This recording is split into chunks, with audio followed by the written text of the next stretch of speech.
Como que isso mina a igreja? Como que essa situação mina, então, a igreja? Então, primeiro, a missão extramuros, ela fica prejudicada. Porque quando a gente começa a atender o indivíduo na sua necessidade, a percepção do coletivo de indivíduos individualistas dentro da igreja é de que tudo o que precisa, então, a igreja fazer é reforçar aquilo que fez bem para ele, que fez com que ele gostasse de estar ali, e essa passa a ser a razão de ser da igreja. Então, a igreja trabalhar para plantar outras igrejas, para avançar o reino de Deus em outras esferas, isso é visto como perda de tempo. Porque a ideia da missão, ela fica modificada. Então, a missão da igreja para de ser a multiplicação, a expansão enquanto novas comunidades, e ela passa a ser multiplicação ou expansão enquanto apenas a igreja local. Uma vez que a ideia é que se a igreja local ela começa a melhorar, ela vai conseguir cada vez dar uma melhor qualidade de música para aquele sujeito, uma melhor qualidade de pastoreio para aquele sujeito, uma melhor qualidade de eventos para a família dele, talvez para o filho dele, talvez para os amigos dele especificamente. Então, gastar dinheiro com algo que não seja um investimento dentro da própria igreja local passa a ser visto como algo prejudicial para ele, indivíduo. Isso também impede o avanço de pequenas igrejas. E aí é outro fenômeno que a gente começa a ver que as igrejas, então, que conseguem ter um apelo estético maior, vão engolindo as pequenas igrejas. E aí as pequenas igrejas, elas tentam competir com essas igrejas também no apelo estético, também pintando a parede de preto, também tentando mexer na maneira de comunicação, copiando esses modelos. Obviamente que não dá conta, porque não tem o recurso financeiro para isso, não tem, às vezes, a equipe técnica para isso, a expertise para esse tipo de coisa. E aí, uma vez que eu tenho uma igreja aqui tentando simular uma igreja lá, e a igreja lá é melhor para o consumidor, a igreja de lá é melhor. E aí as igrejas menores, então, vão enfraquecendo. Isso também impede o avanço de igrejas em pequenas cidades.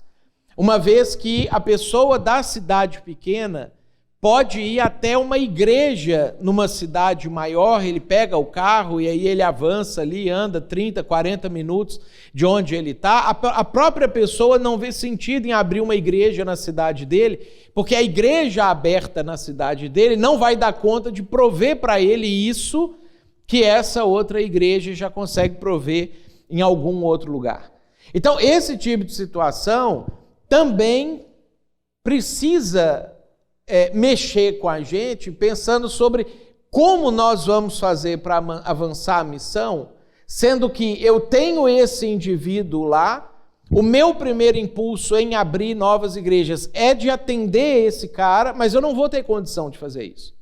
Como que eu vou comunicar com ele nessa perspectiva? Então, algumas respostas para a gente pensar, e a ideia é que vocês participem também com isso, com ideias, e a ideia é que você também pense assim, na minha realidade, da região que eu estou, aonde eu pretendo avançar, aonde eu pretendo alcançar, como que eu posso então construir alguma coisa para responder isso? E a gente começa a fazer isso agora, tá? E amanhã, a nossa última sessão de amanhã, aí ela vai ser um momento exclusivo para a gente tentar escrever um planejamento estratégico para esse tipo de coisa acontecer nas nossas igrejas. E a ideia é a gente pensar, bom, eu estou aqui e eu entendi que o meu próximo passo teria que ser esse aqui, então como que a gente pode criar esse próximo passo para você então poder mexer na sua igreja, na sua comunidade, dentro daquilo que pode acontecer. Primeiro, e o que parece ser óbvio, né? E eu nunca vi uma igreja falando assim, não, mas eu não sou bíblico. né? É igual o pessoal fala assim, não, vamos plantar uma igreja centrada no Evangelho. Eu nunca vi uma igreja falar que ela não é centrada no Evangelho. Então, às vezes, a gente tem esses termos assim que entra para a moda, né? E a gente aplica, coloca nos nossos valores e etc. Mas o que é que a gente quer dizer com isso? Então, primeiro, uma igreja que é bíblica é uma igreja que constrói para os seus membros e para aqueles que quer alcançar que a verdade ela é objetiva e ela é autoritativa. Objetiva no sentido de que não existe mais de uma, e não existe mais de uma versão da mesma coisa. Então, muitas vezes a gente passa a ter dificuldade, uma vez que a gente quer que a pessoa fique confortável de estar dentro da igreja, a gente começa, nos nossos discursos e às vezes as nossas interações pessoais, a flexibilizar princípios bíblicos, porque a gente sabe que eles vão ser desconfortáveis para as pessoas. E aí a gente não pode fazer isso, eu preciso corrigir isso quando acontece. E autoritativa no sentido de que a Bíblia não é uma sugestão para as pessoas. Aquilo que se falava antigamente, né? Você crê que a Bíblia é a única regra de fé e prática? Também é uma dessas frases que ficou meio que perdida por aí, principalmente na questão de prática. É o único jeito que você vai viver a sua vida. Então a gente precisa pensar como que nós podemos construir mensagens, sermões, estudos bíblicos, como que a gente pode ter conversas intencionais com as pessoas nesse sentido, para poder trazer para elas essa perspectiva de uma igreja bíblica. Nos nossos aconselhamentos, quando a pessoa vai procurar um aconselhamento porque ela está com um problema específico na vida dela. Em que momento do aconselhamento você vai trazer a verdade bíblica objetiva e o passo prático que a pessoa vai dar em relação àquilo que ela está trazendo para você? Às vezes, uma boa parte dos nossos encontros relacionais, dos nossos cafés, dos nossos momentos com outras pessoas, eles entram numa postura de dar suporte para a dor da pessoa. Então a pessoa senta, ela começa a falar sobre os problemas que ela tem, as dificuldades que ela tem na vida, você vai se condoendo com aquilo que ela está enfrentando. Às vezes você participa da conversa dizendo, eu também enfrentei uma situação assim, eu também passei por uma situação assim, e aí mas eu estou aqui com você, eu vou te ajudar, e às vezes você pensa assim, não, hoje não é o dia de eu falar com ela a respeito do que ela está errado, do que ela precisa fazer. No próximo encontro talvez eu faça isso. Mas a tendência é que todos os encontros passem a ser assim. Um ambiente tipo aquelas reuniões de alcoólicos anônimos, ou aquelas reuniões do pessoal que tem, sei lá, problemas com raiva, né? de problemas de relacionamento, aí senta numa roda, aí a pessoa fala, a pessoa desabafa, aí alguém fala para ele assim, não, mas nós estamos aqui junto com você. E a pessoa se sente bem, ela se sente confortada dentro daquela situação que ela está enfrentando.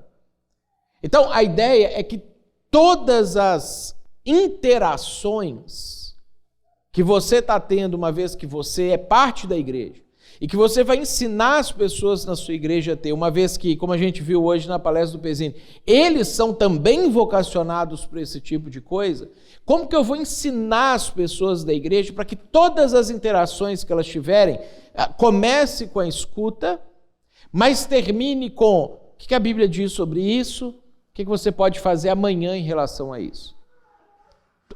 Todas as conversas. Porque se é uma igreja bíblica, não é a sua declaração doutrinária ser bíblica. Ou não é você zelar por um púlpito bíblico. Mas é que todas as pessoas que fazem parte daquela comunidade de fé, elas vivem os seus relacionamentos assim também. Agora, isso aqui é muito mais difícil do que você garantir que não vai ter uma heresia na sua declaração ou na sua pregação. Porque você vai precisar começar a sentar com as pessoas da igreja para você ensiná-las a esse tipo de situação. Então você precisa reunir um grupo de pessoas e perguntar assim, como que você conversa quando alguém se aproxima de você pedindo um conselho? A pessoa vai relatar. E, invariavelmente, os membros da igreja, eles não chegam numa conclusão que no final da conversa portanto, a Bíblia diz isso, e você pode aplicar dessa maneira na sua realidade. Inclusive, quando eles sentem uma angústia, que eles deveriam ter esse tipo de conversa com as pessoas, normalmente é que eles falam: você aceitaria conversar com o meu pastor? E aí eles chamam o pastor para ter a conversa com a pessoa. Então, como que você pode, na prática, transformar a sua igreja numa igreja bíblica? E por bíblica que as pessoas da igreja consigam ter esse tipo de conversa nesse nível com as pessoas. Segundo, a igreja precisa viver em comunidade autêntica. A gente tem enfrentado esse problema do online que talvez agravou depois da pandemia, né? A gente teve muitas igrejas que inclusive fecharam durante a pandemia, algumas, sei lá, por razões locais ali, sanitárias propriamente dita, algumas por razões ideológicas, elas não precisavam ficar fechadas todo o tempo que ficaram fechadas, algumas porque, eu não sei se aconteceu com vocês, comigo aconteceu, eu passei a achar muito mais confortável pregar no sábado para uma câmera e depois aquilo ser editado bonitinho e no domingo ser transmitido no YouTube online para as pessoas, do que ir à igreja no domingo para poder pregar no púlpito. No domingo eu estava sentadinho me assistindo pregar ali para ver se a transmissão ia direitinho, não ia ter nenhum pique, nenhum corte ali no jeito de fazer, e estava tudo bonitinho, esteticamente ajeitadinho, já tinha uma banda tocando ali no louvor do online, e eu falando diretamente para a câmera, fiquei até melhor para poder fazer esse tipo de interação para ninguém, né? Você ficar falando por nada ali, imaginando que as pessoas estão ali. Eu senti conforto nesse tipo de situação. E a gente teve, por causa talvez desse conforto, muitas igrejas que demoraram até demais para reabrir. Quando já era possível reabrir, ou talvez quando não era possível pela regra em vigor, mas já era possível como essa nossa permissão bíblica, inclusive, que a gente tem de desobediência civil, quando a lei civil conflita com a lei de Deus a respeito de alguma situação. E aí a gente, então, entra para o online, os nossos membros vão para o online, os nossos visitantes vão para o online. Eu não sei se acontece com vocês também, mas hoje, quase toda vez que a gente recebe uma pessoa nova na igreja, ela já assistiu a gente online antes para ver se valia a pena ir naquela igreja que ela estava sendo convidada para participar. E aí, por causa disso aqui, como a ideia que as pessoas têm de igreja é o culto, então, ok, dá para assistir o culto online. E aí a ideia de comunidade passa a ficar prejudicada. E aí a gente tem um outro agravante. Num mundo que as pessoas trabalham excessivamente e tem uma oferta excessiva de programação e já escolheram os seus 3, 4, 5 amigos que eles vão convidar para as programações, mesmo que parte deles ou todos eles sejam parte da igreja, como que as pessoas no nosso mundo vão viver em comunidade de fato? Pensa na sua realidade local. O que você considera, esse grupo de pessoas está tendo comunhão? É se elas vão no culto, ou é se elas frequentam um grupo caseiro durante a semana, ou é se além do grupo elas se reúnem com as pessoas em algum outro ambiente, ou é se elas servem em algum ministério. Então essa pergunta ela não é 100% retórica, não. Como que você mede isso? Como que você diz assim, não, o mínimo necessário para eu considerar que essa pessoa ela está vivendo o que a Bíblia chama de comunhão é se ela fizer o quê? Na prática.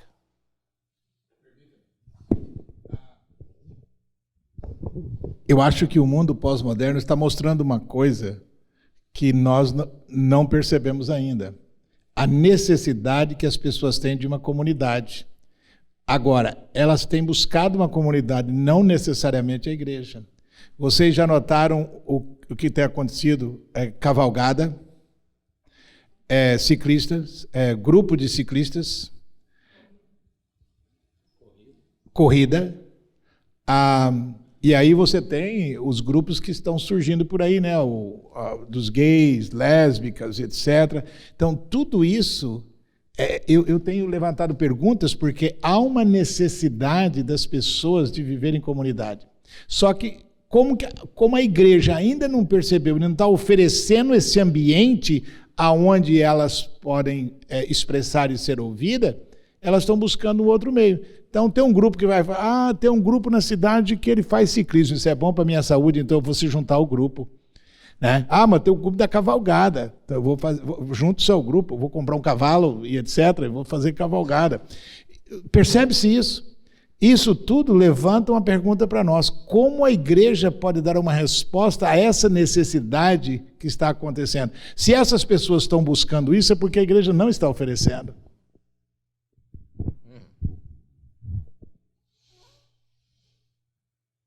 E aí? Como que você define, ok, se a pessoa fizer isso aqui, aí sim ela está vivendo em comunhão? Como que vocês fazem isso na igreja de vocês? Quais são os ambientes que existem na igreja para esse tipo de coisa acontecer? Culto, grupos. Agora, olha só, talvez uma coisa interessante que a gente poderia resumir isso. O Tarek ali, a hora que estava falando na questão de por que o pessoal se une nas outras movimentos, nas outras coisas, ele terminou falando sobre uma causa. Né? Nós usamos uma palavra semelhante para definir causa na igreja, a gente chama de missão. Então pensa comigo, o que fazia Paulo e Barnabé sair de uma igreja como Antioquia, que era uma igreja cheia de pessoas, ou depois Paulo e Silas sair de uma igreja e está andando 2 pessoas e ainda assim eles estarem conseguindo cumprir esse requisito? A gente vê que eles celebravam, o exemplo disso é quando Paulo e Silas estão na cadeia e agora eles estão sozinhos. Aquilo que eles estão fazendo não é uma coisa que eles resolveram fazer naquele dia, na esperança de Deus mandar um terremoto e quebrar a cadeia. Aquilo ali era a prática deles. Então, quando eles estavam viajando, quando eles chegavam num hotel, quando eles chegavam no ambiente, que eles estavam os 2 juntos, em algum ambiente, em algum momento, eles estavam celebrando. Eles cantavam a Deus, eles oravam juntos, eles conversavam entre eles a respeito de Deus, sobre as grandezas de Deus, sobre as coisas da Bíblia, eles faziam isso na grande comunidade e na pequena comunidade. Eles viviam em comunidade autêntica até mesmo quando eles estavam só de 2 pessoas reunidas. Eles carregavam isso, ainda que eles não tinham o que a gente chama de igreja hoje. Mas Jesus já chamava, que falava, se tem 2 ou 3 aí no meu nome, beleza. Eles estavam contribuindo com a vida deles, com o dinheiro deles, com os recursos deles. E eles estavam em missão. Eles estavam fazendo isso para formar outras comunidades, porque eles chegavam no lugar, iniciavam um processo, formavam uma comunidade de pessoas que viam isso neles já, no jeito que eles já viviam entre uma cidade e outra. Eles iam lá e conseguiam reproduzir isso num número maior de pessoas. Então, isso que é interessante, porque a gente precisa pensar assim, ok, na minha igreja local, como que isso é feito para eu poder considerar que, ok, se a pessoa fizer essas coisas aqui, ela vai estar vivendo de verdade em comunidade. Aí a gente, então, precisa instituir essas coisas e conduzir as pessoas, ensinar as pessoas a isso. Porque uma vez que a pessoa aprende a isso, ela adere a isso faz sentido para ela, ela inclusive abandona outras causas que ela tinha antes como uma muleta para tentar suprir esse desejo que ela já tinha por relacionamentos, por por significado, por essa coisa toda. E aí talvez a gente vai descobrir uma série de coisas nas nossas igrejas que a gente faz, que gasta tempo, que gasta energia, que não tem a ver com isso. Que as pessoas participam, que as pessoas estão lá, que às vezes estão investindo dinheiro naquele negócio, né? Os eventos que o Pezzini coloca aqui, que às vezes não tem nada a ver com isso. E a gente pensa, não, a galera está junto, não necessariamente produzindo comunidade autêntica. E aí, às vezes, tem gente que está junto porque ela está sentindo aquela sensação da transcendência sendo suprida, mas tem um outro grupo de pessoas que está junto por obrigação, porque pensa assim, se eu não for, eles vão encher meu saco depois e vão me cobrar porque eu não fui, e vão não sei o quê. Porque ela não enxerga a necessidade aqui, porque ela não está vivendo em comunidade, de fato. Às vezes porque a gente não provê o ambiente, às vezes porque a gente não ensinou a pessoa a viver nesse ambiente que está sendo provido pela igreja. Então, olha só, 2 perguntas outras que a gente precisa fazer. Existe um ambiente? E se existe, as pessoas são ensinadas a interagir com esse ambiente para poder gerar esse tipo de situação nelas aqui? A pergunta é o que define comunidade. Esse é um grande dilema. O que define como a gente faz para isso acontecer? Então, isso aqui vai entrar amanhã, quando a gente for falar sobre filosofia de ministério, naquilo que você, pensando em revitalização, precisa pensar. Tudo o que existe na minha igreja funciona para isso acontecer? Funciona para isso acontecer de forma eficaz? Porque às vezes existe já os ambientes. E terceiro, as pessoas sabem que é para elas viverem dessa maneira?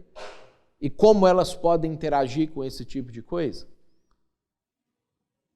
E a ideia é que então você consiga fazer tanto uma análise das estruturas que você tem, quanto o que está faltando para isso acontecer. Ou como você poderia construir os ambientes para isso acontecer de forma eficaz. E aí, de novo, se a gente não vai fazer uma igreja simplesmente para atender aquele indivíduo, mas para transformar aquele indivíduo, só ter um ambiente que ele se sinta bem e que ele faça a adesão dele, não é o suficiente. Porque se ele não começa a viver em missão, a gente ainda não conseguiu chegar lá. Mesmo que tenha um número grande de pessoas dentro da igreja. Mesmo que porque você é um bom comunicador. Esses dias eu estava vendo um vídeo do Pablo Marçal, não sei se vocês já assistiram alguma palestra dele, né? Ele é um exímio comunicador. Aí ele estava numa situação, tinha umas pessoas sentadas numa mesa, tipo assim, ele pegou uma cadeira, vocês viram isso aí, né? E aí pegou uma cadeira e jogou assim, isso aqui, ele estava em tese simulando Jesus quebrando os cambistas lá no tempo, porque ele põe Bíblia nas palestras dele. As pessoas estavam vibrando com aquilo, as pessoas pagam caríssimo para participar de um negócio daquele, porque aquilo preenche o sentimento de transcendência que elas têm, o sentimento de pertencimento a uma comunidade, a que elas têm desejo de pertencer a alguma coisa. Todos os elementos que a pessoa procura, uma palestra do Pablo Marçal preenche. O que não existe ali? Missão. As pessoas não estão reunidas ali para fazer o reino de Deus avançar. Então, o que acontece? Às vezes a gente consegue implementar um modelo disso, porque a gente comunica bem, porque a gente fala bem, porque a gente consegue criar um ambiente favorável para esse tipo de coisa, que enche de gente. E aí a gente dá o nome disso de igreja, que tem todos os elementos que faz com que esse cara se sinta preenchido. Ele volta para casa na expectativa do próximo. E não para viver a missão. Ou para fazer a missão acontecer. Deu para entender isso aqui, gente? E é interessante que nesse meio que nós estamos vivendo, dentro dessa, surgem aqueles radicais, um tal de Paulo Júnior que tem por aí, não o antigo Paulo Júnior, que é uma benção, né? É um tal que apareceu aí, radical demais, ou seja, talvez com a picada de pimenta a mais, cara, junta sim de gente, por causa que nós estamos vivendo no mundo uma polarização, a polarização entre esquerda e direita, ou você é esquerda ou você é de direita, então você tem que brigar por um ou por outro. Então chega esses pregadores com essas mensagens radicais e apimentada, né? Você sai de lá machucado, mas o cara gosta, o cara vai. No meio presbiteriano, tem um cara que as pessoas têm assistido demais, eu tenho minhas reservas, que é o Nicodemos. Nicodemos é um cara mal-humorado com ele mesmo, você nunca vê ele rir.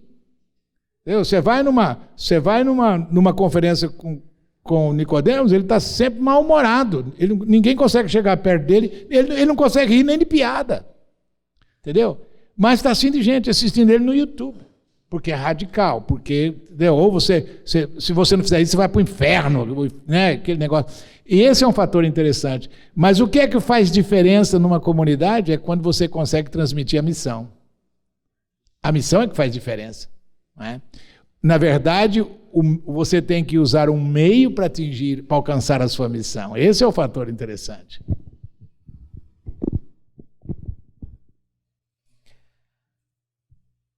Como que a gente pode, então, construir a nossa evangelização nesse sentido?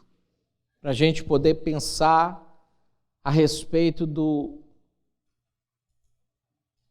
respostas que a gente pode dar, porque o objetivo, então, é ter muita gente na igreja, gente? Obviamente, né? Quanto mais gente você tem na sua igreja, se sua igreja é bacana, mais gente está indo para o céu, né? Eu quero ter 240 mil São Leopoldenses na minha igreja. É o desejo. Ter a mega church maior que a do Paul Young Show, né?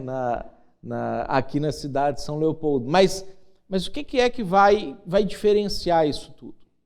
Então, algumas diretrizes para a gente trabalhar nesse sentido. Lá no texto de Atos 2, 42 e 47, a gente vê uma descrição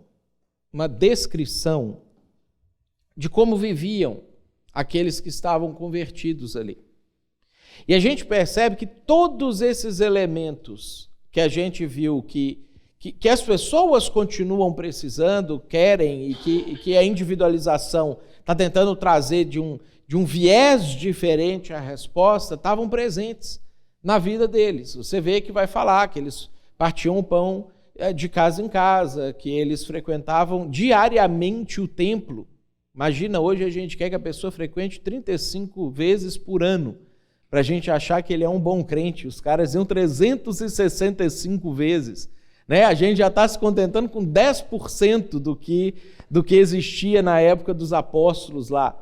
Né? E eles tomavam as suas refeições com alegria e singeleza de coração, e eles estavam ali. E você percebe no movimento daquilo que acontecia na vida deles, que as pessoas de fora que olhavam para esse movimento, elas começavam a sentir vontade de fazer parte daquilo ali.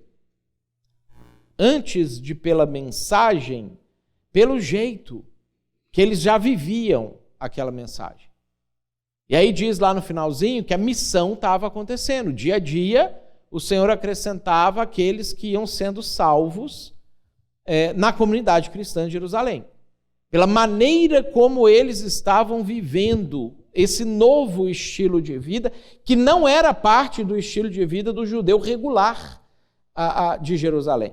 Eles iam contra a cultura do judaísmo predominante.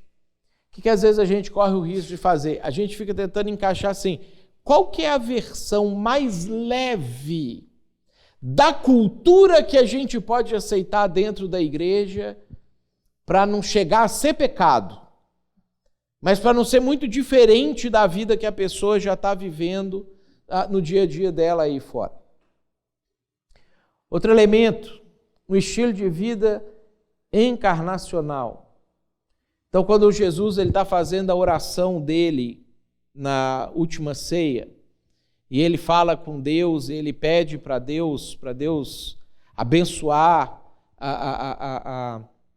os seus discípulos, ele pede para que eles, que somos nós, porque ele fala, não estou orando só por esses aqui, eu estou orando para os que vão vir ainda a crer depois de mim, para que eles estejam como ele esteve.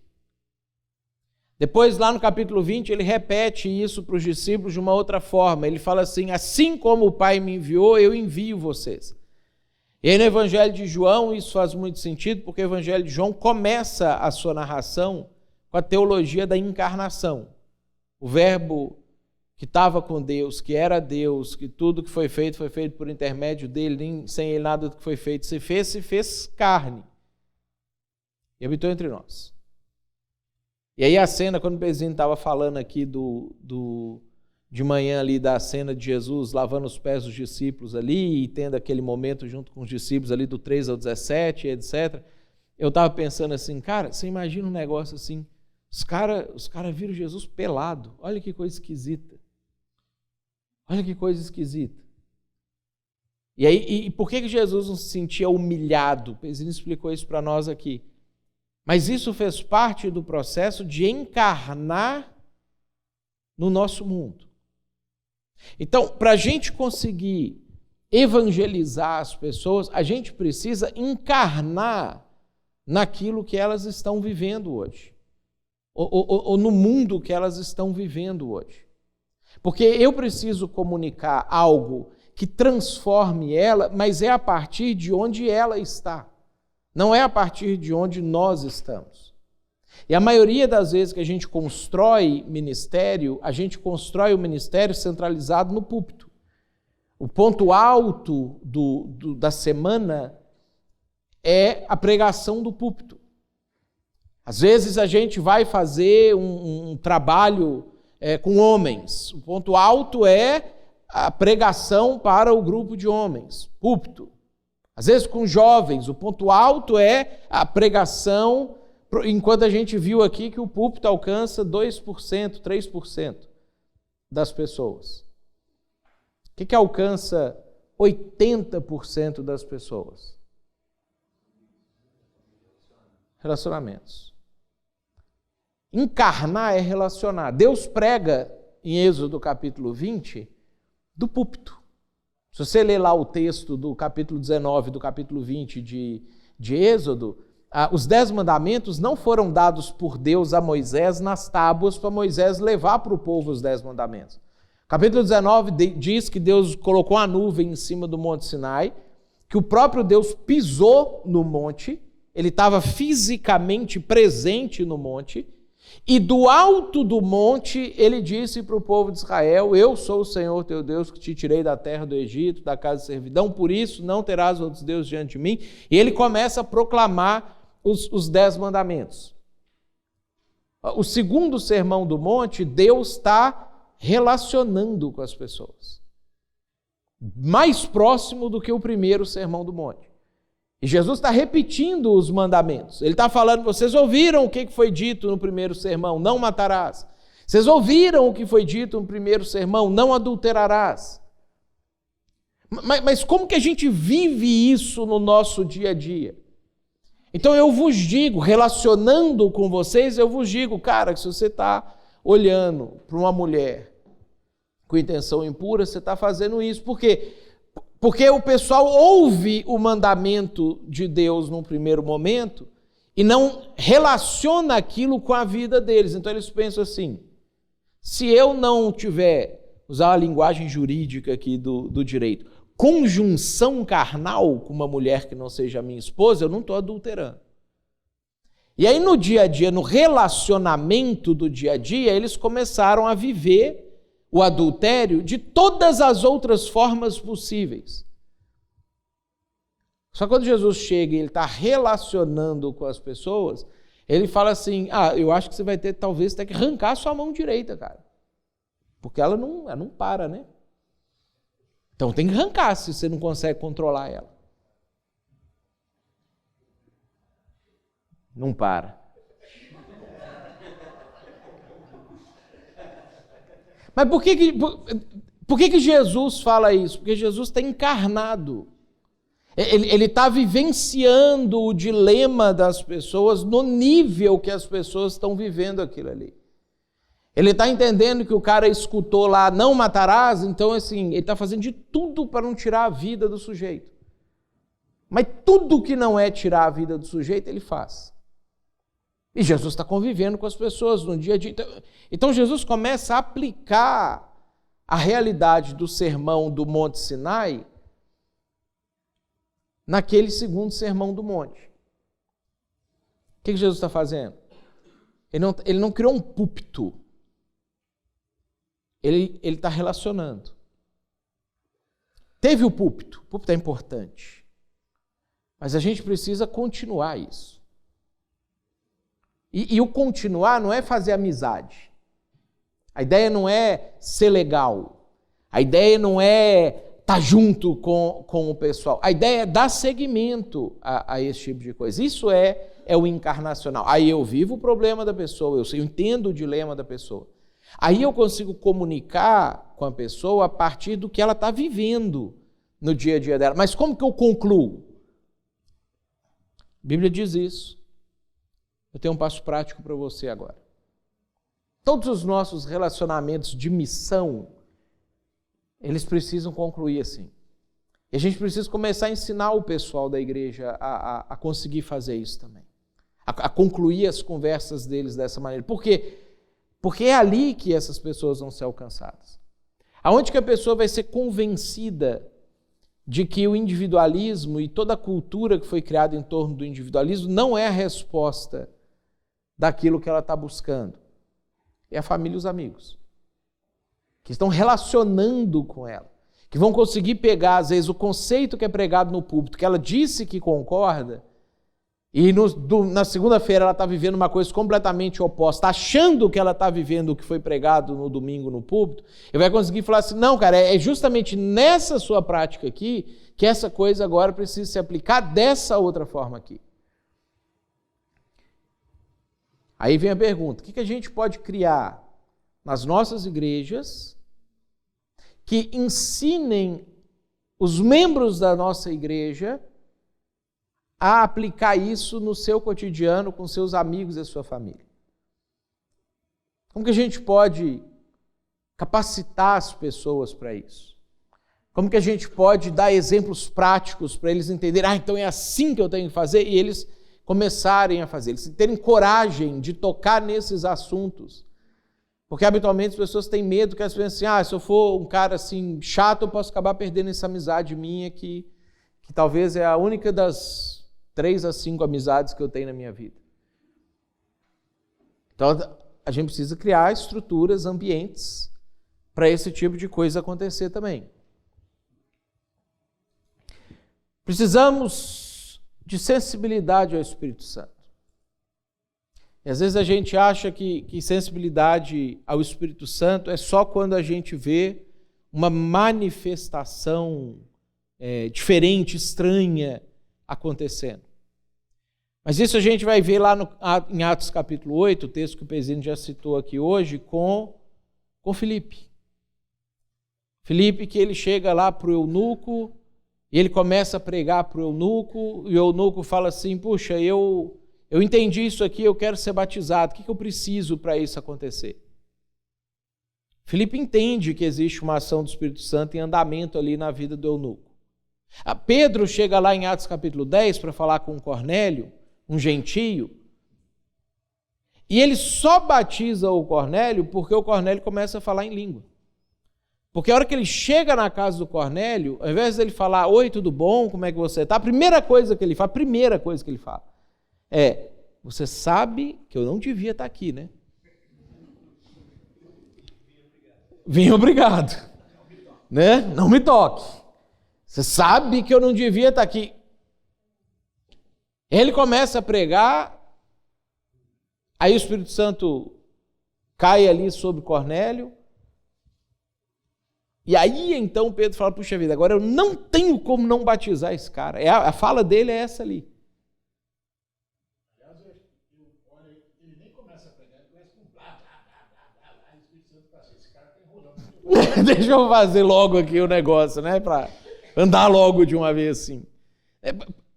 Então, assim, é a gente conseguir perceber o que é que Deus está fazendo já na vida das pessoas para a gente concluir essa ação. O eunuco já está lendo o livro de Isaías quando o Filipe chega. O Cornélio, ele já tem nuances de percepção das coisas de Deus, ainda que ele não consiga entender como que ele vai fazer para aquilo se transformar em salvação para ele. Ele não conhece Jesus, que faz tudo aquilo que ele já faz na vida dele ganhar um sentido. Então a questão é como que eu posso chegar nas pessoas e ensinar as pessoas das nossas igrejas a chegarem nas pessoas e começar a ler essas ações que Deus já está trabalhando na vida das pessoas para concluir. Porque habitualmente o que a gente faz? A gente tem medo. Mas eu vou falar de Jesus agora para as pessoas desse jeito aqui, porque falar de Jesus é uma coisa mais formal que a gente aprendeu a fazer. Ou se a pessoa perguntar, a gente faz. Filipe se intromete na leitura do cara. Pergunta assim, está entendendo isso aí? E começa. Bateu o papo com o cara. E nós precisamos também de reuniões que façam sentido. Cultos públicos que façam sentido também para as pessoas que a gente quer alcançar. Então, lá em 1 Coríntios, no capítulo 14, a gente tem aquele momento, né, que Paulo está tentando ensinar o pessoal a usar os dons dentro da igreja, e é o momento que ele fala para eles para parar de falar em língua no culto público se não tiver intérprete. E aí lá no meio ele fala assim, porque se chegar um pessoal aí na igreja e ver vocês fazendo isso, eles vão achar que você está louco. E aí, obviamente, o culto que poderia servir para poder alcançar as pessoas não vai fazer sentido para as pessoas. Então, talvez a gente não tenha nas nossas igrejas cultos assim, que a gente fica falando naquelas línguas ali, mas a gente tem outras línguas que a gente fala dentro das nossas igrejas que, às vezes, o cara chega lá e não faz sentido para ele aquilo que está acontecendo. Então, às vezes, o louvor, mesmo que está falando em português, é em línguas, né?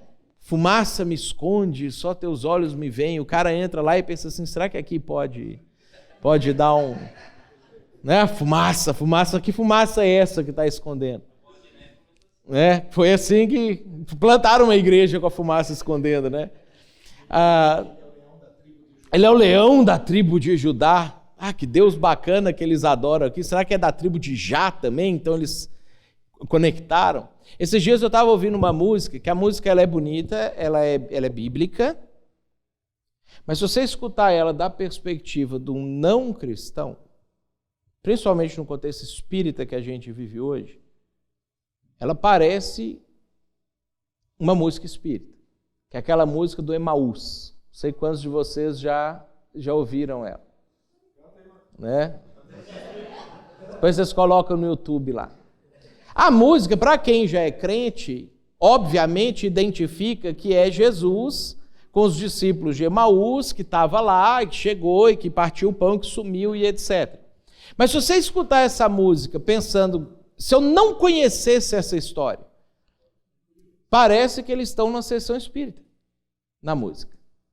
Parece que é um espírito que veio, que passou, a gente sentiu ele, a gente percebeu, o coração da gente aqueceu, ou não sei o quê, e de repente ele não estava mais lá. Canta para nós aí, Bruno. Bruno canta bem. Então, assim, às vezes a gente não pensa com a cabeça do cara que está chegando na igreja. A gente pensa, nossa, que música linda, bíblica. Ela é bíblica. Mas ela não faz sentido para o cara que não conhece a história. Aí ele vai falar assim, nossa, que maravilha, eles aqui também acreditam nos espíritos, né, que vêm, que nos visitam, que nos instruem, que não sei o quê. Por quê? Você está falando em línguas para aquela pessoa. Você não comunica com ele aquilo que está acontecendo. Então, versão de Bíblia que você usa na pregação, faz sentido para a pessoa que está lendo? Eu achei legal que o Pezzini fez um exercício com a gente hoje aqui de manhã, né, de mandar a gente ler o versículo 16, e foi aquela Babel aqui. Parecia que estava falando em línguas mesmo, né, que ninguém entendia nada que o outro estava falando. Depois a gente leu junto com ele aqui no mesmo versículo projetado no slide aqui. Às vezes a gente faz isso na igreja e o cara que chegou lá pela primeira vez nem conhece o texto, aí fica completamente perdido. O que é que está acontecendo aqui? Às vezes a gente usa palavras na versões da Bíblia que tem palavras que nem a gente entende. Mas a gente vai lá, tem gente que lê lá na revista atualizada, né? É mister que não sei o que. Pensa, tem até um americano lá no meio do negócio, né? Apareceu um americano aqui, tem um mister aqui na Bíblia, né? A pronúncia ainda é mister, não é nem mister. Né? E mister, ninguém fala essa palavra hoje. Ninguém usa esse termo, ninguém nem sabe direito o que significa isso. Às vezes a gente usa, né? Aleluia, amém, glória a Deus, para poder, enquanto a gente se perdeu no esboço da mensagem lá, preencher, para não ficar aquele silêncio esquisito, né? Aleluia, igreja, não sei o quê. Às vezes nem a gente sabe o que significa a palavra aleluia. E a gente canta, fala, pronuncia, o cara chega lá. Então, a gente precisa de reuniões que façam sentido para as pessoas. Que elas consigam chegar lá e do início ao fim do culto, tudo o que está acontecendo ali, de alguma maneira, consiga fazer sentido para ela, ela entenda aquilo que a gente está comunicando. Pensando nesse tempo que a gente está usando com elas ali. Faz sentido isso aqui? Deu para entender essa perspectiva aqui? Então vamos pular aqui para o finalzinho do que seria essa segunda palestra aqui. Então, como que a gente pode fazer a contextualização na nossa comunicação, ou na comunicação bíblica da mensagem que a gente quer para essas pessoas? Romanos 10:17 diz que fé é gerada pela pregação. Então, esse é o lugar da comunicação bíblica. Ela é o espaço onde a fé vai ser gerada na vida das pessoas. A gente precisa continuar fazendo isso e a gente tem algumas formas de fazer isso. Nós pregamos no púlpito, nós pregamos em grupos, nós pregamos às vezes em estudos bíblicos, que a gente chama de estudo, mas é mais uma pregação do que um estudo, porque às vezes você não está dando aula, você continua pregando para as pessoas. A gente prega pessoalmente, a gente prega em aconselhamentos. Então, a ideia é que a estrutura ela pode ser transportada para vários ambientes, que não apenas o ambiente da pregação do púlpito. A gente precisa trabalhar a transposição do discurso dogmático para o prático. Então, muitas vezes, as nossas pregações, elas são pregações para a gente. O Pezzini falou de algum perfil de alguns pastores aqui, que trabalha simplesmente a questão dos dogmas. Como que é que a gente enxerga determinado assunto? Como que a gente enxerga trindade? Como que a gente enxerga fé? Aí a gente faz lá uma pregação sobre justificação pela fé. Aí você lê lá, justificados pela graça, por meio da fé, temos paz com Deus por meio de nosso Senhor Jesus Cristo. Para quem Paulo estava escrevendo aquilo ali, esse versículo faz sentido. Para nós, esse versículo não faz sentido. Você vê que a gente tem que construir, às vezes, uma teologia sistemática, criar um capítulo da teologia sistemática para poder traduzir uma ideia. Às vezes a gente faz isso, quem lê teologia sistemática, são 30 páginas, 40 páginas de um Charles Hodge da vida para poder explicar a doutrina da justificação para uma palavra que a gente nem deveria usar ela no púlpito mais, porque ela não faz parte do nosso mundo. Como pastor, eu preciso entender porque ela está na Bíblia. Paulo usou querendo explicar uma ideia. Só que isso não existe na nossa realidade de mundo hoje mais. Então, às vezes, a gente vai lá, a gente lê Romanos capítulo 5, versículo 1 em diante, fala sobre aqueles textos, começa a explicar, aí você gasta 20 minutos da mensagem explicando o que é justificação, que era um termo jurídico do Império Romano, do não sei o quê. Você perdeu 20 minutos que você podia estar comunicando para as pessoas. E o cara sai sem saber nada. Sai sem entender. Que às vezes a gente lê as 40 páginas e não sabe o que acreditar sobre aquilo, né? Ainda assim, dependendo do ramo teológico que a gente quer fazer parte dele, o que significa aquilo ali. a gente precisa transpor a nossa pregação disso para a prática. E aí, às vezes, a gente pergunta assim, puxa vida, por que às vezes uma igreja como a Igreja Universal cresce? É uma igreja herege na sua pregação, nas suas doutrinas, na maneira de fazer as coisas. É uma igreja exigente, porque o cara, às vezes, tem que dar até o que não tem, para ele poder fazer parte daquilo ali. Né? Nós tivemos lá, né, Tiago, sábado passado, eu acho, né? Recebemos a unção do levita lá, né? Nós fomos lá no Templo de Salomão, em São Paulo. Chegamos lá e falamos, vamos conhecer, queremos conhecer esse lugar. Né? Dava de graça nesse dia porque era um culto.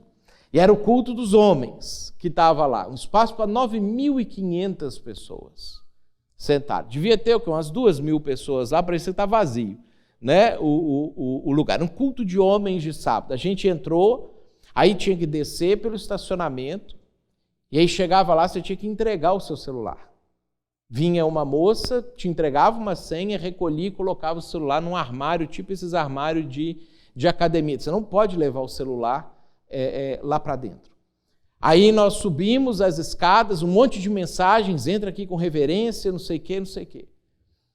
Aí chegamos lá, sentamos, envelope para tudo quanto é tipo de dinheiro possível que você poderia dar. Eles estão te prendendo, estão tirando meu direito até de usar o meu celular. Né? Como que você conseguiria ficar 2 horas num ambiente sem celular? Você não dá conta mais de fazer um negócio desse. Mas a gente estava lá, o cara estava pregando, tudo prático. Tudo o que ele falou fazia sentido com os problemas que as pessoas enfrentam hoje. Mesmo que o fundo da mensagem era falso, da perspectiva bíblica. Então, as pessoas se submetiam e submetem, e é talvez a igreja com o maior número de pessoas hoje no Brasil, se submetem a viver em determinadas condições, porque o discurso faz sentido com aquilo que eles estão fazendo. Ele é popular, ele é prático para a vida, para o dia a dia da pessoa. Então, por que às vezes a gente que tem a teologia boa não pode comunicar com as pessoas também de uma forma que seja prático para elas entenderem no dia a dia delas? Então pensa, como que é o seu sermão de domingo? Uma pessoa não cristã, ela conseguiria chegar lá, ouvir aquilo que você está falando, entender tudo o que está sendo falado? A gente precisa transpor, e isso às vezes também é difícil para nós, o discurso racional para o emocional. Porque as pessoas não enxergam o mundo mais de forma racional hoje. O Pezinho estava falando da questão do Descartes, como que esse sistema cartesiano de pensamento que existia até ali, meados do século XX, funcionava. As pessoas queriam uma coisa lógica, elas queriam entender, e é por isso que surgiu o Sermão de 3 pontos. O Sermão de 3 pontos surgiu baseado na lógica silogística de que você tem a tese, a antítese e a síntese. Você constrói uma mensagem argumentando para chegar a uma conclusão, porque se você convence a pessoa de um conceito, então a pessoa aplicaria aquilo na vida dela. Não é assim mais que as pessoas enxergam o mundo, ou tomam as suas decisões. Elas querem se envolver emocionalmente também com aquilo que está sendo dito. E aí a gente fica, às vezes, num limite, porque se você vai para o discurso mais emocional, um passo a mais que você dá, você cai nesses coaching, nessas coisas emotivas, nessas coisas que manipulam as pessoas. Só que quando a gente vai ver a opção de Jesus, por que ele comunicava em parábolas, a gente está vendo que Jesus estava fazendo essa transposição. O pessoal ouvia a mensagem que os fariseus pregavam de forma racional, mas elas não pegavam aquilo e começavam a viver no dia a dia delas, porque elas não se emocionavam com aquilo. Quando Jesus começava a contar uma parábola que tinha a ver com com o semeador, com o agricultor, com o pecuarista, com o pescador, com não sei o quê. E ele entrava para a realidade do mundo do cara e o cara pensava assim, puxa vida, é mesmo, perder uma ovelha é uma coisa muito triste. E aí ele lembrava do que ele sentiu quando ele foi contar as ovelhas dele e não tinha uma ovelha lá. Ou o cara que era avarento e ele pensava assim, puxa, realmente perder uma moeda é uma coisa muito triste. Ele lembrava de um dinheiro que ele perdeu e como ele sofreu porque ele perdeu aquele dinheiro. Jesus estava fazendo esse tipo de situação aqui. E às vezes o que a gente faz? A gente vai lá e prega a parábola e às vezes gasta 30 minutos explicando o que é uma ovelha para pessoas que nunca viram uma ovelha na vida. Né? A não ser quando vai lá em Bento Gonçalves dar mamar para a ovelha na casa da ovelha lá. Não tem a menor ideia do que é perder uma ovelha. Ovelha eu como ovelha na churrascaria. Né? Para mim, ovelha serve para isso aí, geleiazinha de menta e vem para dentro. Eu não fico emocionado com uma ovelha que é perdida. Até ir lá em Bento Gonçalves, aí você se emociona com os bichinhos. Então assim, como que a gente pode fazer isso na perspectiva do que mexe com as pessoas hoje? Do que efetivamente emociona as pessoas hoje? Como que eu posso me comunicar com as dores que as pessoas estão sentindo hoje? E aí, de novo, sem pular para o lado consumista, onde eu vou só afagar o desejo dela, o anseio dela, o ego dela dentro daquilo que ela está passando. Então, como que eu posso construir a pregação de domingo, o estudo do grupo, a aula do estudo bíblico que eu vou dar, de uma maneira que eu passe por essas emoções junto com as pessoas? E aí, outro elemento que a gente tem hoje, a transposição da dimensão intelectual para visual. Então, antigamente você ia lá, fazia um discurso, você pega as pregações, né, os sermões dos antigos, aí, do pessoal dos séculos passados, aí, o cara falava 1 hora, 1h30, 2 horas seguido, e as pessoas estavam lá sentadas, ouvindo e prestando atenção naquilo que o cara estava dizendo. Hoje, por causa da televisão e depois por causa do celular, as pessoas não dão conta mais de prestar atenção numa coisa, num discurso falado. Tanto que o próprio rádio, o que dá certo hoje de rádio, que não é música, ele está no YouTube também. O cara poder assistir aquilo que está acontecendo no rádio. Talvez um dos grandes exemplos no Brasil é o que o Pânico fez, que era tradicionalmente um programa de rádio e era um estúdio tosco, porque ninguém assistia os caras, só ouvia os caras. E aí você vai acompanhando a repaginada do estúdio, porque eles tiveram que colocar uma câmera lá para as pessoas começarem a assistir eles, porque ninguém dá conta de parar para ouvir, a não ser que esteja dentro do carro e obrigatoriamente escute o rádio. Mas ninguém para assistir o programa, para ouvir o programa. Para assistir. Então, como que a gente pode desenvolver recursos para poder comunicar com as pessoas, não só através de um discurso, mas de uma forma que pegue a pessoa e vai quebrando o discurso em pedaços?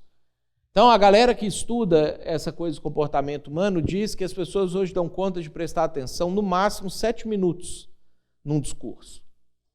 Você vai ter que pregar 35, 42, 50 minutos, não sei como que é a questão da pregação na sua igreja. Então, como que você pode dividir a sua pregação em pedaços de 7 minutos, criando transições visuais para que cada vez que você começar a preencher aquele espaço de 7 minutos, você consiga fazer com que as pessoas retomem a atenção, porque agora elas viram uma coisa nova e aí a cabeça delas renovou para mais 7 minutos. E a tendência é que isso com o TikTok, Reels do Instagram, vai diminuindo cada vez mais, porque agora as pessoas ficam ali, né, freneticamente passando as coisas para cima.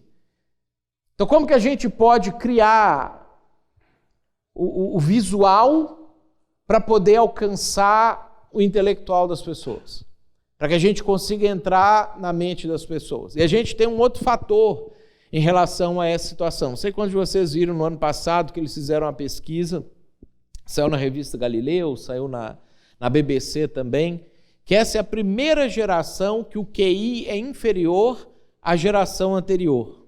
Vocês viram, né, essa reportagem? As pessoas, elas estão emburrecendo também. E é a primeira vez que isso acontece. Então, como que a gente vai comunicar com um grupo de pessoas que a capacidade cognitiva delas diminuiu ao invés de aumentar? Aí a gente precisa, e é mais desafiador ainda. Porque a tendência da gente é falar do jeito que a gente entende. Como que eu vou falar do jeito que outra pessoa entende? Então tem aqui uma ideia que você pode fazer para você construir as suas mensagens, as suas pregações e algumas perguntas que você pode fazer para comunicar com essas pessoas. Primeiro, por que eu tenho que saber disso? Você tem que responder essa pergunta para a pessoa. Tem um livro secular que chama Comece pelo Porquê.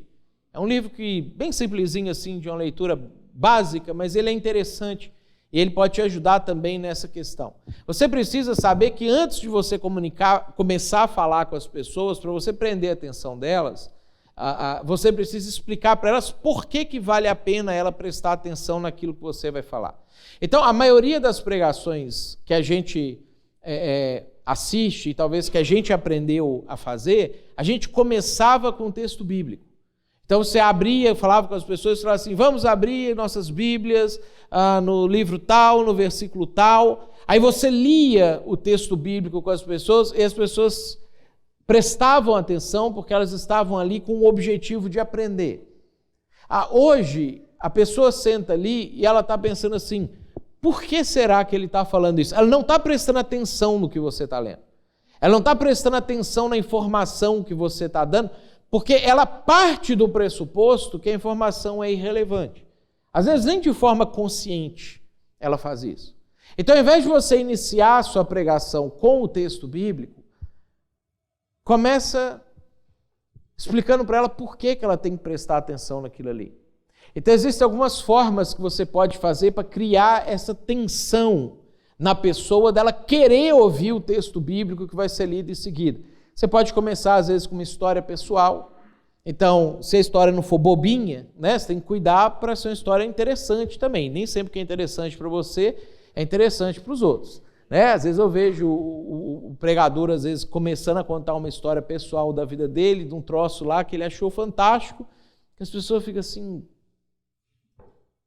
daí, né? Isso aí que você está contando. Então você precisa pensar sobre, não é, vou preencher o tempo contando isso. Não, por que eu vou contar essa história? Por que as pessoas vão querer prestar atenção nessa história que eu estou? Então, você pode começar com uma história pessoal, né? E normalmente, uma história em que você está com um problema. Não a história que você é o herói da situação e você mostra, olha como é que eu sou bonzão, resolvi todas as coisas sozinho. Não, como que eu passei por um problema, que talvez é um problema que você está passando. Você pode trazer dados sobre problemas, então começar a mensagem falando sobre um artigo, uma pesquisa que foi feita, como que aquela situação que você vai abordar no sermão, ela está presente na sociedade, né? Você pode trazer isso a partir das ciências humanas, sociologia, psicologia, filosofia, você pode trazer isso a partir de reportagens, você pode trazer isso a partir de dilemas famosos, coisas que as pessoas já ouviram falar e já se conectaram de alguma forma para aquela história. Então você começa a pregação contando um problema. Por quê? Porque para você ouvir a solução, você precisa ter se conectado àquele problema anteriormente. Aí você entra na segunda etapa, que é a etapa que você vai gerar identificação. Então, leia um pedaço do texto bíblico e mostra que o problema já existia. Então, está vendo esse problema que eu passei? Está vendo esse problema que as estatísticas dizem que estão presentes no mundo hoje? Está vendo esse problema que você está enfrentando na sua vida, no seu dia a dia e etc? Teve um cara na Bíblia que ele passou por um problema semelhante a esse também. Tem um momento que alguém sentou para falar sobre esse assunto também. E aí você apresenta o problema no texto bíblico. Identifique os personagens.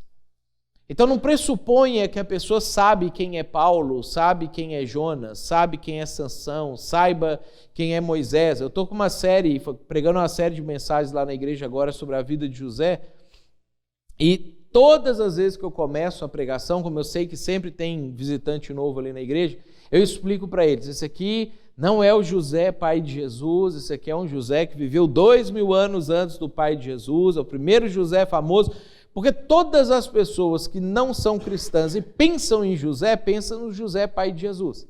É a referência que eles têm.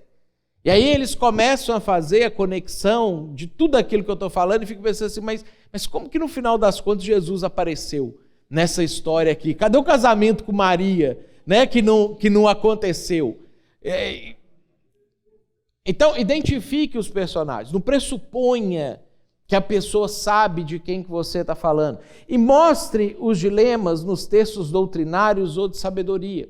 Então, eu vou ler lá Romanos falando que nós somos justificados, pois, mediante a fé. Eu preciso ler isso apresentando que dilema que está sendo tratado ali, que a pessoa já está enfrentando na vida dela. Então, talvez eu vou estar falando sobre culpa. E por que a culpa dirige o comportamento das pessoas? Por que tantas decisões são tomadas no presente por erros que as pessoas cometeram no passado e as pessoas continuam atreladas a isso? Aí eu posso dizer, quando Paulo escreve sobre justificação, ele está querendo resolver esse dilema também. E nós vamos chamar aqui justificação de desculpa.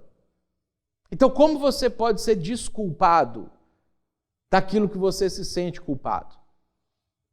Então, pronto. Você leu o texto da justificação, mas você trouxe isso para uma perspectiva de um dilema que as pessoas, de um problema que as pessoas, agora elas estão identificadas com aquele texto. Então esse cara aqui falou sobre o problema que eu estou tendo. Esse sujeito aí que eu estou vindo aqui na igreja pela primeira vez, ouvi falar dele, ele vai trazer para mim uma resposta para isso que eu estou passando. Depois que você mostrou o problema para a pessoa, e a ideia é, não leia o texto bíblico inteiro, não leia 10 versículos de uma vez, 15 versículos de uma vez, porque as pessoas não vão lembrar do que você estava lendo no começo, quando chegar já no 5º, 6º versículo. Então, você picota o texto bíblico, depois que você mostrou isso aqui para a pessoa, aí você mostra a solução. Aí você volta para o texto bíblico e mostra como que aquele problema ele foi solucionado por Deus na vida daquele personagem, ou por Jesus a partir de uma mensagem que ele deu, ou por Paulo ou Salomão no texto doutrinário ou de sabedoria, naquele texto que você está lendo ali. Então você lê um pedacinho da Bíblia, aí você falou sobre o problema, você aplicou o problema na vida das pessoas que você já tinha levantado na introdução da sua mensagem, agora você volta a ler mais um pedaço da Bíblia. Então foi solucionado assim. Aí você ajuda a pessoa a conseguir alternar aquilo que você está lendo com o que ela está vivendo na vida dela, para gerar nela essa identificação também com a solução. Então, é picotado. Às vezes você vai ler um versículo, você vai parar, você vai falar sobre aquilo ali. Você vai ler mais 2 versículos, você vai parar, você vai ler 15 versículos talvez no final da sua mensagem. Vai ler 20 versículos no final da sua mensagem.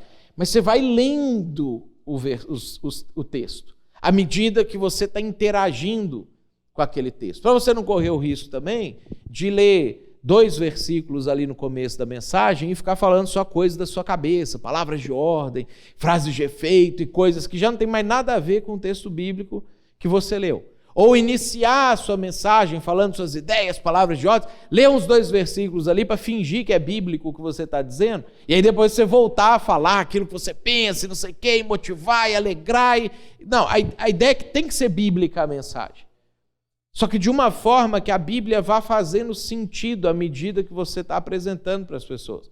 Pensa de novo no texto do eunuco com o Filipe. O eunuco está lendo o texto bíblico. E ele está lendo o texto bíblico corrido.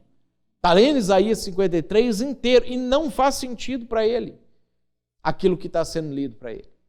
Então o Filipe sobe e ele começa lá, ele foi levado como ovelha muda ao matador. Então teve um sujeito aqui que apareceu, que chamava Jesus, não sei o quê. E que aconteceu exatamente isso com ele, cara. Eu vi. Estava lá, eu vi que ele fez isso aqui.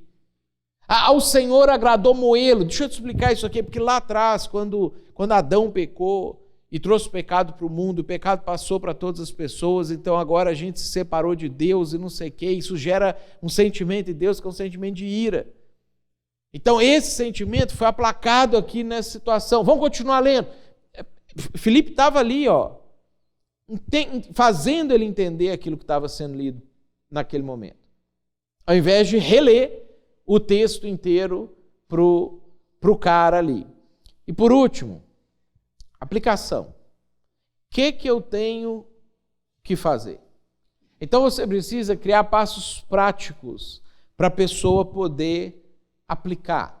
Como que isso encaixa no problema da pessoa e vai então agora solucionar o problema da pessoa?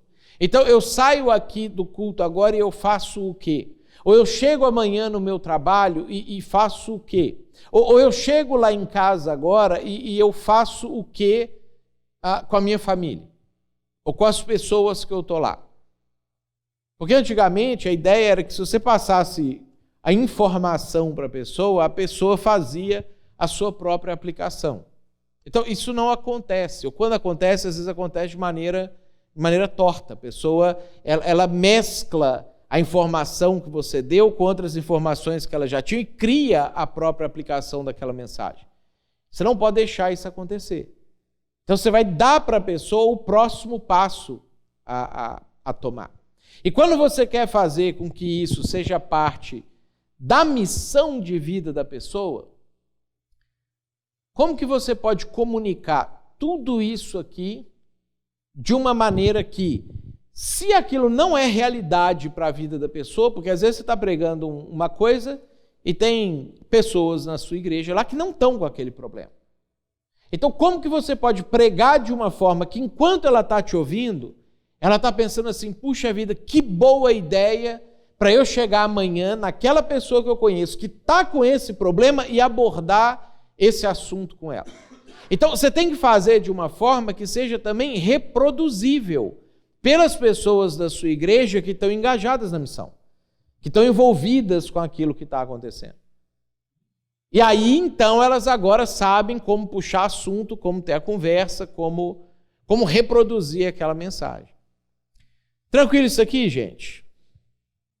E uma dica, se você for adequar o seu sermão, não desiste nas primeiras 10 pregações. Porque você cai de qualidade para depois subir quando você transiciona o jeito de pregar.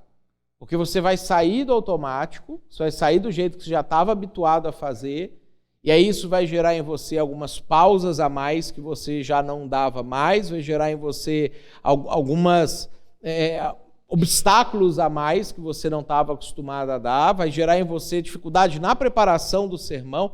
A tendência dos pastores é experimentar umas 2, 3 vezes, ver que está ruim, está difícil, às vezes as pessoas criticam a mensagem, e aí é você então voltar a fazer como você estava fazendo antes. O que acontece? Andar e comunicar com essa cultura que a gente está trabalhando com ela é andar no fio da navalha em vários elementos, né? E aí eu acho que você está certíssimo na questão da preocupação, porque o que vai diferenciar a pregação do bispo da Universal ou a pregação do Pablo Marçal, né, de uma mensagem que realmente alcance as pessoas, não é a forma de pregar, é a mensagem. Então, como que eu vou conseguir distinguir uma mensagem verdadeira de uma falsa? Ou como que eu vou chegar, que por exemplo, aquela pergunta que eu estava fazendo antes para vocês aqui, em todos os outros elementos, assim, para eu dizer assim, que eu vou falar assim, você tem que ter uma vida de comunhão. Mas o que é comunhão? Então, de fato, às vezes eu vou ter 3 explicações diferentes sobre o que é comunhão. E mais fácil para nós é criar programas para as pessoas e falar assim, não, se elas atenderem esses programas, eu vou considerar que ela teve comunhão, torcendo para ela estar tendo comunhão. Mas é a muleta do preguiçoso que você colocou, né? Então, assim, eu acho que conhecer profundamente a Bíblia é muito importante, né? Eu talvez sou tão radical que nem o Pezzini, assim, de chutar a teologia sistemática para baixo da cama, mas eu acho que a teologia sistemática tem que ser lida depois da Bíblia, não antes. Porque o que a gente normalmente aprende, até nos cursos de teologia regulares que a gente assiste? Você lê o livro do cara que leu o livro, do cara que leu o livro, do cara que leu o livro, do cara que leu a Bíblia. Então, de repente, você já está a 4 caras de distância do texto bíblico, porque você tem medo de ir no texto bíblico, ler e falar assim, eu não vou entender. Então, quem sou eu para entender mais do que Calvino? Às vezes eu vejo o pessoal falando isso aí. E assim, não faz nem sentido esse tipo de comparação. Calvino não tinha a quantidade de livro que a gente tem à disposição para ele poder estudar. Calvino não tinha uma boa versão da Bíblia no idioma dele como a gente tem. Calvino não tinha uma boa perspectiva do grego e do hebraico como a gente tem hoje, porque ele era antissemita e rejeitava a interpretação judaica dos textos bíblicos. E eles não tinham computador como a gente tem, para poder me dar todas as variantes e nuances de uma mesma palavra nas suas interpretações. Então, nós temos mais condição de chegar a uma verdade sobre um determinado assunto do que ele tinha na época dele, pelas limitações que ele tinha. Ele vivia num mundo muito menor do que o que a gente vive, com muito menos acesso à informação do que o que a gente tem. Então, esse tipo de coisa, a gente precisa, talvez assim, que a gente perdeu medo de estudar a Bíblia. Né? Mas aí sim, eu acho que a gente tem que estudar de verdade, e mergulhar, e conhecer, e decorar, e entender todos os contextos, e tentar aprofundar no que significa isso aqui, o que significava isso na época que estava sendo dito isso aqui, porque a gente precisa ser bíblico na pregação. Né? Então, você vai fazer uma pregação que faça sentido, que tenha uma dinâmica diferenciada, que mexa com a emoção da pessoa, mas que esteja inoculando a Bíblia dentro da pessoa, para não correr o risco de a pessoa sair só feliz com o que estava acontecendo ali.